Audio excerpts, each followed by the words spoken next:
What was the first form of life?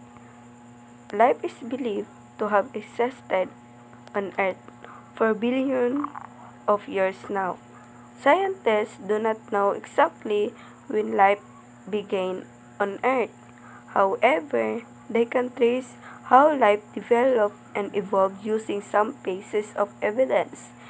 Earth is much older than life. Based on radioactive decay studies of rocks, it was revealed that Earth is around 4.5 billion years old, 1 billion years older than the oldest fossils. So how did life begin? Where did it come from? Life has existed on Earth for billions of years, but its exact origin is still unknown. Earth is about 4.5 billion years old, while the oldest fossils are 3.5 billion years old. Number 1. Extraterrestrial origin. The hypothesis explains that life originated on another planet outside our solar system. Life was then carried to Earth on meteorite or an asteroid and colonized Earth. However, this hypothesis has not been proven.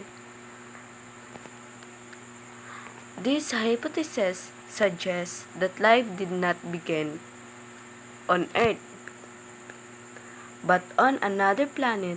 It was later carried here by meteors or asteroids. For example, if a meteor carrying tiny living microbes from another planet crash on Earth, those microbes could have survived and multiplied, starting life here. Number 2. Panspermia.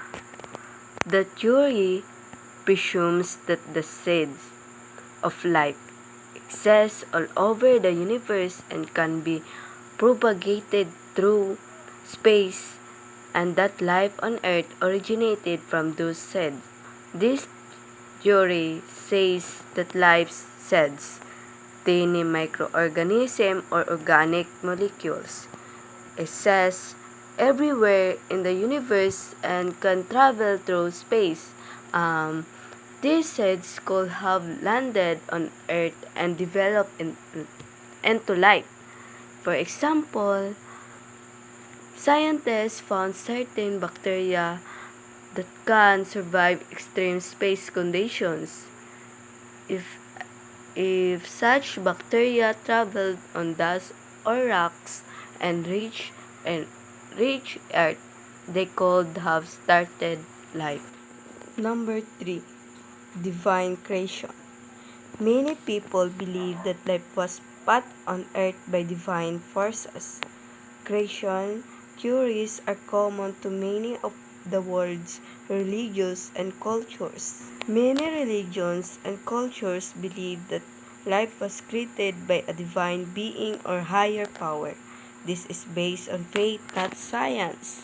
For example, in Christianity, the Bible describes God creating life on earth.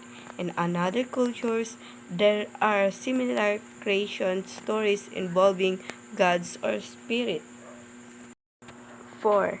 Origin from non-living matter. Scientists believe that life arose on Earth from inanimate matter after Earth had cooled. They stated that random events probably produce stable molecules that could self-replicate.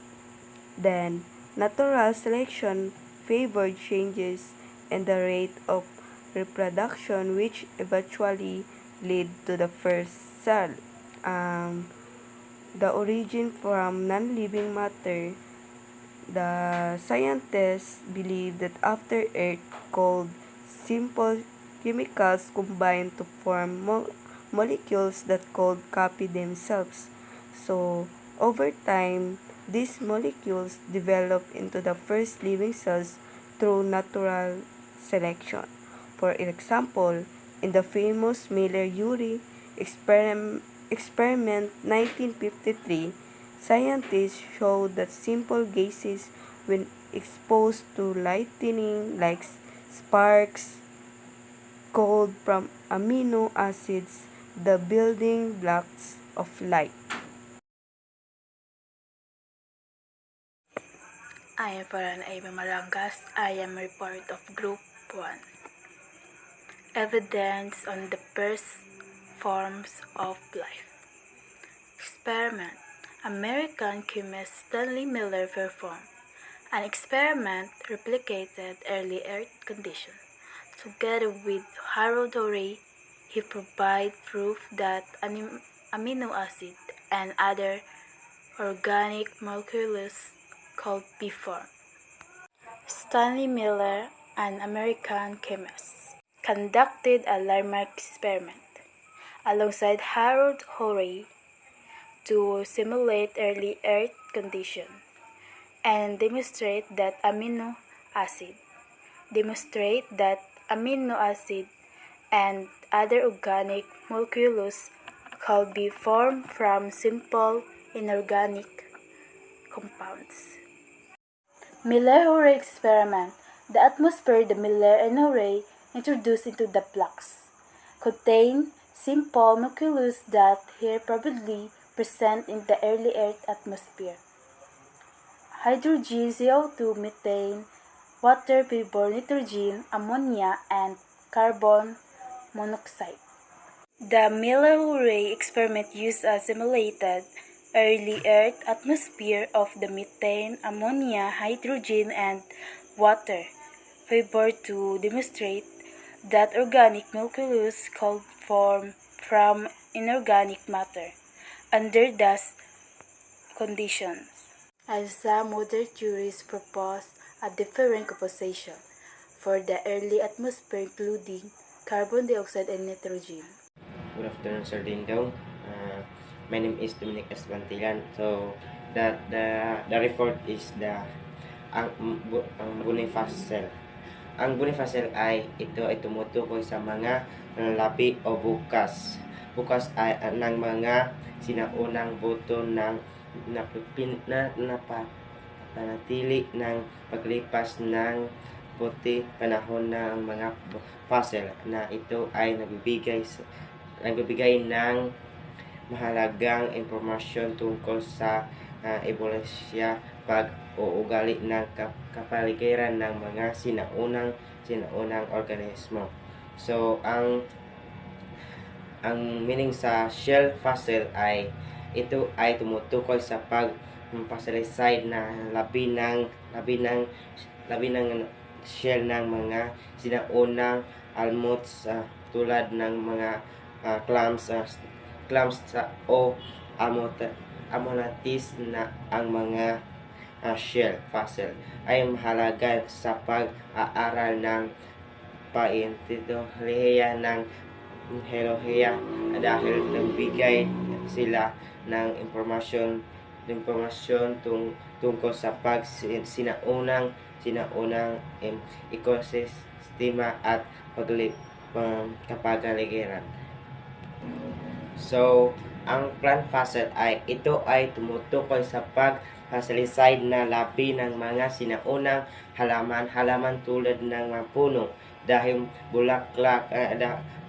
o bulaklak, puto ng mga plant. Fossil ay mahalaga sa pag-aaral ng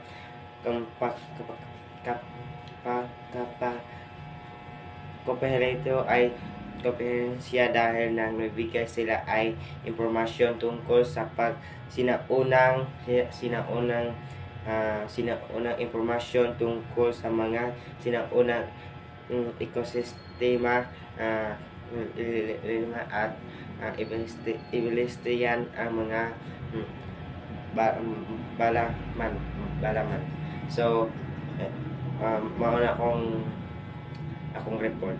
Thank you. Uulitin ko lang ang report ni Bantilan. Bone fossil. A bone fossil comes from the hard parts of animals like bones or teeth that have been preserved over time. For example, dinosaur bones that turned into rock after millions of years. Shell fossil. A shell fossil is formed when the shells of sea creatures like clams, snails, or corals are buried and preserved in rocks. For example, fossilized seashells found in limestone. Plant fossil. A plant fossil comes from parts of plants such as leaves, stems, roots, or seeds that were buried and preserved. For example, firm leaf imprints or petrified wood.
Early forms of life.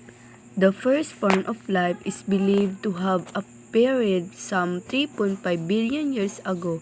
The first evidence of life is found in microfossils. Microfossils are tiny plant and animal remains, often only visible under a microscope. Some are prokaryotes, the earliest forms of life, which is survive harsh early conditions.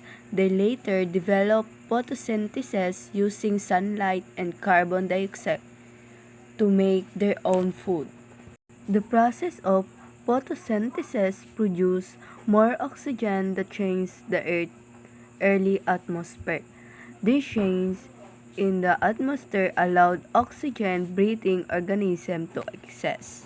Cyanobacteria were the first photosynthetic organism, leaving recognizable microfossils and chemical traces from pigments about 1.5 billion years ago.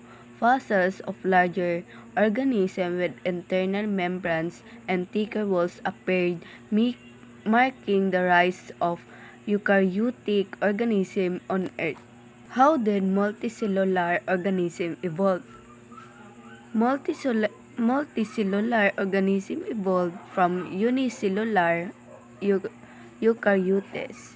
Some single-celled organisms, like algae, form colonized by associating with other cells.